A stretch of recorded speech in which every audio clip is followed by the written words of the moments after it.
Yesus Kawan yang Sejati, yang dikarang oleh Joseph Medical Scriven dan dikomposisi oleh Charles Cursat Converse. Bapak Ibu, kita pasti pernah mengalami hal ini ya, bahwa sahabat kita itu seperti saudara, yang saudara malah seperti musuh, karena berbagai alasan yang terjadi dalam keluarga kita, sehingga mereka nampak seperti orang asing dalam hidup ini. Walaupun sahabat dan saudara begitu dekat dengan kita, tetapi ada satu pribadi yang sungguh dekat dan sangat dekat, yaitu Yesus, sobat yang senantiasa ada, serta selalu menopang di dalam lika-liku kehidupan ini. Nah, lagu Kristen ini membawa penghiburan kepada banyak orang, namun tidak bagi yang menciptakannya. Malahan hidupnya diliputi oleh kesedihan. Joseph dilahirkan di Irlandia dan lahir dari keluarga yang cukup berada, sehingga ia bisa memperoleh pendidikan yang cukup baik.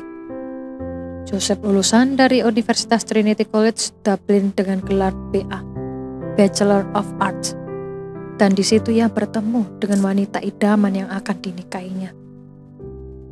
Harapan masa depannya terlihat sangat cerah sekali. Akan tetapi, gadis tunangan Joseph mengalami kecelakaan, dan peristiwa tragis ini terjadi 1 hari sebelum pernikahannya. Tunangannya jatuh dari kuda ketika melintasi jembatan dan tenggelam di Sungai Ban, sedangkan Joseph berdiri menunggu di sisi yang lain. Pemuda yang malang itu tentunya merasa patah hati, sehingga karena peristiwa ini ia pindah ke salah satu agama yang ditentang oleh keluarganya. Tahun 1846 ia pindah ke Kanada dan menjadi seorang guru.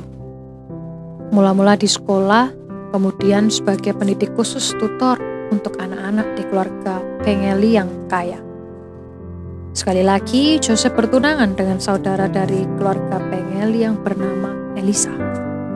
Namun tragedi kedua tak dapat dihindari, karena kekasihnya meninggal dunia setelah mengalami sakit radang paru-paru tak lama sebelum tanggal pernikahan mereka.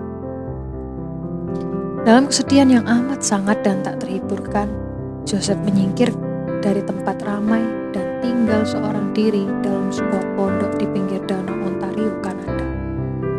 Cara hidupnya sangat bersahaja, uang dan tenaganya digunakan untuk membantu orang miskin dan yatim piatu secara sukarela. Dia bekerja sebagai tukang kayu untuk para janda yang berkekurangan dan memberikan pakaiannya kepada orang-orang yang lebih memerlukan. Dia ini seperti sosok yang diharapkan Yesus dalam khotbah di bukit. Gaya hidupnya yang ekstrim telah menjadi buah bibir bagi masyarakat setempat. 10 tahun setelah Yosef pindah ke Kanada, ibunya di Irlandia sakit keras dan sangat sedih. Joseph tidak sempat mengarungi samudera dan pulang ke negeri asalnya. Yang bisa ia lakukan untuk menghibur ibunya adalah dengan menuliskan syair tentang Yesus, kawan yang sejati. Dan tak lama setelah ia menulis syair itu, ia sendiri jatuh sakit dan ia dirawat oleh tetangganya. Menjelang akhir hidupnya, Joseph tidak lagi memiliki rumah sendiri, dan ada kalanya ia menginap di satu keluarga, di lain kesempatan dengan keluarga yang lain. Terakhir kali dia tinggal di rumah kawannya dan ia jatuh sakit keras. Dan suatu hari temannya meninggalkan kamar sebentar, tetapi waktu balik kembali, Joseph tidak ada di kamarnya. Dan ternyata dia ditemukan temannya di sungai yang tidak jauh dari rumah kawannya dalam keadaan tak bernyawa. Tidak ada yang tahu kematiannya karena bunuh diri, atau pikiran dan tubuhnya yang melemah, atau depresinya. Tak seorang pun yang tahu pasti. Tapi mereka mendirikan sebuah tugu dekat sungai itu, Danau Ontario, dengan kata, 6 kilometer dari sini, di pemakaman Pengali, terbaring si murah hati dan penyair lagu di Port Hope 1857. Jutaan orang di seluruh dunia ini menyanyikan lagu penghiburan karangan yang diciptakannya. Charles Converse lahir di Amerika Serikat dan belajar musik di sana. Ia pun belajar hukum di Jerman sehingga dia menjadi profesional di bidang hukum maupun musik. Dia banyak menulis musik simfoni, oratorio, dan banyak kumpulan lain, baik lagu rohani maupun lagu biasa. Beberapa karangannya pernah dimainkan oleh orkestra ternama di New York dan kota besar lainnya.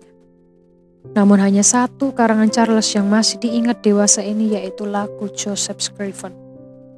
Lagu karangannya sangat disenangi kalayak ramai, sehingga diadopsi oleh industri musik populer Indonesia dengan judul Ibu Pertiwi. Dan lagu ini semakin populer saat dipromosikan oleh Ira David Sankey, seorang penyanyi Injili yang terkenal. Lagu ini menjadi tanggapan banyak orang dalam penginjilannya dan sungguh sukses memberkati orang-orang yang dia injili dan seluruh dunia karena penggabungan buku lagu-lagu lainnya. Nah Bapak Ibu, ketika hidup kita banyak mengalami kesedihan, jangan terlalu mengasihani diri sendiri, apalagi berputus asa. Karena dalam keadaan terpuruk pun, kita dapat dipakai Tuhan untuk menguatkan orang lain.